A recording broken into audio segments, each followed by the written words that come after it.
ছাত্ররা নতুন দল করতে চাইছে, আমরা স্বাগত জানাই।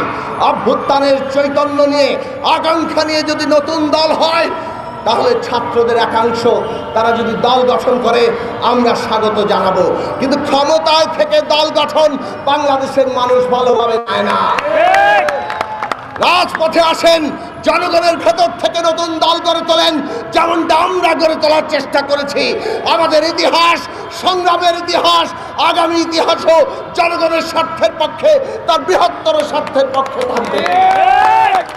সরকারের যে পরিচালনা নীতি, তাতে বাংলাদেশে ফ্যাসিস্টের দোসররা এখনো রাষ্ট্র ক্ষমতার বিভিন্ন পরতে পরতে এমনভাবে আছে যে এমনকি আহতরা পর্যন্ত সুচিকিৎসা পায় না হাসপাতালে। এটাই বলে দেয় বাংলাদেশের বাকি ক্ষেত্রে কি চলছে। বাংলাদেশের মানুষ বাজারে গেলে তাদের অবস্থা খারাপ, জানমালের নিরাপত্তা নেই। বাংলাদেশের মানুষ দেখতে পাচ্ছে ভয়ঙ্করভাবে আজকে নানা জীবনে তাদের জীবনের মধ্যে সংকট। এই সব সংকট দূর করা আপনাদের বড় কাজ। এই সংকট দূর করার জন্য পুরো রাষ্ট্র ব্যবস্থার যে পুনর্গঠন দরকার সেটা ভালো মতো করেন। রাজনৈতিক দলগুলোর প্রয়োজনীয় সহযোগিতা দেন। সেই সহযোগিতা না নিয়ে আপনারা যদি নিজেদের মতো করে কেবল চালাতে চান তাহলে ব্যর্থ হবেন। কিন্তু ব্যর্থতা আমরা আপনাদের হতে দিতে পারি না। কাজেই আমরা যা বলি, আমরা আপনাদের সহযোগিতা করতে চাই।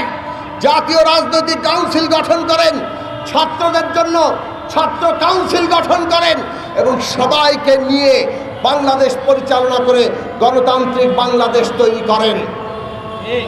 আপনাদের প্রধান কাজ এই আহত নিহত সকলের মর্যাদা প্রতিষ্ঠা করা। আপনাদের দ্বিতীয় কাজ ন্যায় বিচার প্রতিষ্ঠা করা। এই কাজের পরে বাংলাদেশের গণতান্ত্রিক উত্তরণ সম্পন্ন করা। সেটা না করে অন্য অনেক কাজ আপনারা যদি করেন সেইটা মানুষ খুব ভালো চোখে দেখবে না। মানুষের জীবনে বারবারই দেখা গেছে, ইতিহাসে দেখা গেছে যে তার জীবনের চাইতে সম্মান অনেক বড়। যখন সামষ্টিক মর্যাদা, এমনকি মানুষের ব্যক্তিগত মর্যাদা ভয়ঙ্করভাবে আক্রান্ত হয়, মানুষ তখন জীবন দিতে কুণ্ঠাবোধ করে না। আমরা আমাদের ইতিহাসে বহুবার দেখেছি আমাদের ছাত্র, শ্রমিক, তরুণরা, আমাদের দেশের মানুষ আবার জুলাই আগস্টে তার প্রমাণ রেখেছেন। ফ্যাসিস্টরা তিলে তিলে আমাদের অপমান করেছে। আমাদের আবু সাঈদ, মুগ্ধ শাকিলরা কিংবা শুভ, সুমন, শাকিনুরের মতো শ্রমিক তরুণরা, আমাদের দেশের নারী পুরুষ, আমাদের দেশের বাঙালি, চাকমা, মারমা, মান্দি, ওরাও, আদিবাসীরা, কি হিন্দু, মুসলমান, বৌদ্ধ, খ্রিস্টান, কি শিশু, কি বৃদ্ধ, প্রবীণেরা, অভিভাবকরা সবাই মাঠে নেমে এসেছিলেন যখন আমাদের সন্তানদেরকে ফ্যাসিস্টরা অপমান করেছিল। সেই অপমানের বদলা ফ্যাসিস্ট সরকারকে কেবল ক্ষমতা থেকে সরিয়ে নয়, পালিয়ে যেতে বাধ্য করে এই দেশের মানুষ, আমাদের দেশের ইতিহাসের হাজারো লক্ষ প্রাণ যারা আত্মত্যাগ করেছেন, রক্ত দিয়েছেন এই দেশ গড়ার জন্য, এই জনপদের মানুষের ভবিষ্যৎ নির্মাণের জন্য, তাদের সবার আত্মত্যাগকে আবার নতুন গৌরবে গৌরবান্বিত করেছেন। আমাদের সামনের প্রশ্ন হচ্ছে, আমরা এই গৌরবকে প্রতিষ্ঠা করতে পারবো কিনা?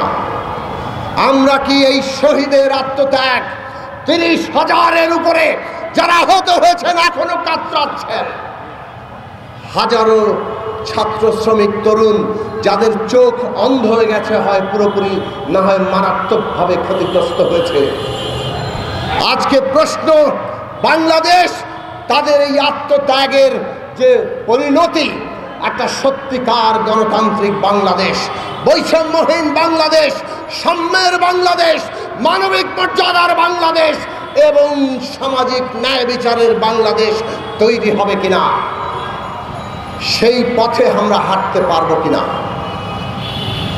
যদি আমরা সেই পথে হাঁটতে চাই, প্রতিটি অভ্যুত্থান, প্রতিটি বিপ্লবী সম্ভাবনা নতুন মানুষ দাবি করে, নতুন চৈতন্য দাবি করে।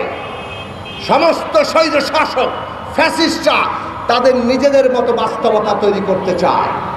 তারা মনে করে মানুষের মগজ ধোলাই করে, তাদের উপর দমন পীড়ন করে, গুম খুন করে, ভয়ভীতি দেখিয়ে, জেলে পুরে, মামলা দিয়ে তারা তাদেরকে দাবিয়ে রাখবে।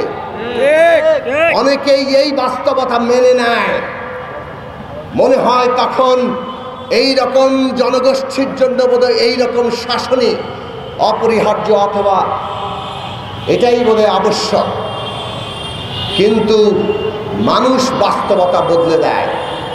যেমন 1971 সালের আগে মানুষ বাস্তবতা বদলে দিয়েছে, 71 সালে বদলে দিয়েছে, যেমন 24-এর আগে মানুষ বাস্তবতা বদলে দিয়েছে।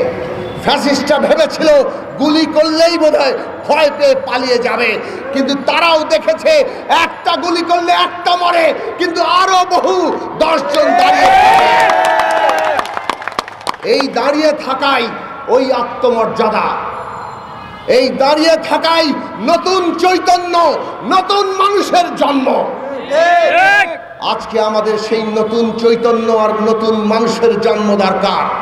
যদি সত্যিকার অর্থে নতুন বাংলাদেশ আমরা চাই, অভ্যুত্থানের শক্তিকে সংহত করতে হবে। অভ্যুত্থানের যে চৈতন্য, গণতান্ত্রিক বাংলাদেশ, সেই গণতান্ত্রিক শক্তি গড়ে তুলতে হবে। আর সেই গণতান্ত্রিক শক্তি গড়ে উঠবে ছাত্রদের মধ্য থেকে। ছাত্র সমাজ, শ্রমিক তরুণরা, এই দেশের ছাত্র শ্রমিক তরুণরা, তারা নতুন চৈতন্য নিয়ে নতুন রাজনৈতিক শক্তি গড়ে তুলবে, আর তাতেই সম্ভব কেবল নতুন বাংলাদেশ। অভ্যুত্থানের উপর দাঁড়িয়ে থাকা সরকার 5ই আগস্টের পর থেকে আমরা বলছিলাম শহীদদের তালিকা করেন, তাদেরকে জাতীয় মর্যাদায় অধিষ্ঠিত করেন, তাদের পরিবারের দায়িত্ব নেন, আহতদের চিকিৎসা দেন, তাদের প্রত্যেকের জীবনের দায়িত্ব নেন। আজকে আপনারা সেই কাজ এখনো পর্যন্ত করতে পারেন নাই। এটা দুঃখজনক, এটা বেদনাদায়ক, এটা বিব্রতকর। আপনাদের প্রধান কাজ এই আহত নিহত সকলের মর্যাদা প্রতিষ্ঠা করা। আপনাদের দ্বিতীয় কাজ ন্যায় বিচার প্রতিষ্ঠা করা। এই কাজের পরে বাংলাদেশের গণতান্ত্রিক উত্তরণ সম্পন্ন করা। সেটা না করে অন্য অনেক কাজ আপনারা যদি করেন, সেইটা মানুষ খুব ভালো চোখে দেখবে না। আমরা দেখছি, আজান দিচ্ছে, আমি শেষ করছি এখনই। আমরা দেখতে পাচ্ছি সরকারের যে পরিচালনা নীতি, তাতে বাংলাদেশে ফ্যাসিস্টের দোসররা এখনো রাষ্ট্র ক্ষমতার বিভিন্ন পরতে পরতে এমনভাবে আছে যে এমনকি আহতরা পর্যন্ত সুচিকিৎসা পায় না হাসপাতালে। এটাই বলে দেয় বাংলাদেশের বাকি ক্ষেত্রে কি চলছে। বাংলাদেশের মানুষ বাজারে গেলে তাদের অবস্থা খারাপ, জানমালের নিরাপত্তা নেই। বাংলাদেশের মানুষ দেখতে পাচ্ছে ভয়ঙ্করভাবে আজকে নানা জীবনে তাদের জীবনের মধ্যে সংকট। এই সব সংকট দূর করা আপনাদের বড় কাজ। এই সংকট দূর করার জন্য পুরো রাষ্ট্র ব্যবস্থার যে পুনর্গঠন দরকার, সেটা ভালো মতো করেন। রাজনৈতিক দলগুলোর প্রয়োজনীয় সহযোগিতা দেন।